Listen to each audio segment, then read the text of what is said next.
ಮಳೆಗಾಗಿ ಪುರಾತನ ಕಾಲದ ಶಿವಲಿಂಗವನ್ನ ನೀರಿನಲ್ಲಿ ಮುಳುಗಿಸಿದ ಗ್ರಾಮಸ್ಥರು. ಶಿರಹಟ್ಟಿ.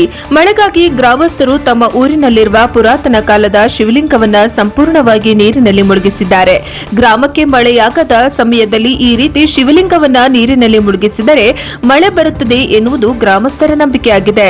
ಬೈಟ್ ಬಸನಗೌಡ ಪಾಟೀಲ್ ಗ್ರಾಮಸ್ಥರು. ಹೌದು, ಹಾಗಾದ್ರೆ ಆ ಗ್ರಾಮ ಯಾವುದು ಅಂತೀರಾ?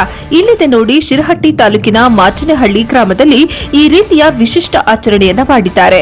ಸೋಮವಾರ ಬೆಳಿಗ್ಗೆ 4-5 ಜನ ಯುವಕರು ಬಾವಿ ನೀರಿನಲ್ಲಿ ಸ್ನಾನ ಮಾಡಿ ಬಾವಿಯಿಂದ ನೀರನ್ನು ತೆಗೆದುಕೊಂಡು ಸೋಮೇಶ್ವರ ದೇವಸ್ಥಾನದ ಗರ್ಭಗುಡಿಯನ್ನ ತುಂಬಿಸಿದ್ದಾರೆ. ಇದರಿಂದಾಗಿ ಗುಡಿಯಲ್ಲಿರುವ ಪುರಾತನ ಕಾಲದ ಶಿವಲಿಂಗ ಹಾಗೂ ಬಸವಣ್ಣನ ಮೂರ್ತಿಗಳು ಸಂಪೂರ್ಣವಾಗಿ ನೀರಿನಲ್ಲಿ ಮುಳುಗಿವೆ. ನಂತರ ಪೂಜಾ ವಿಧಿ ವಿಧಾನಗಳನ್ನ ಮಾಡಿದರು. NKS TV 4 news Shirahatti.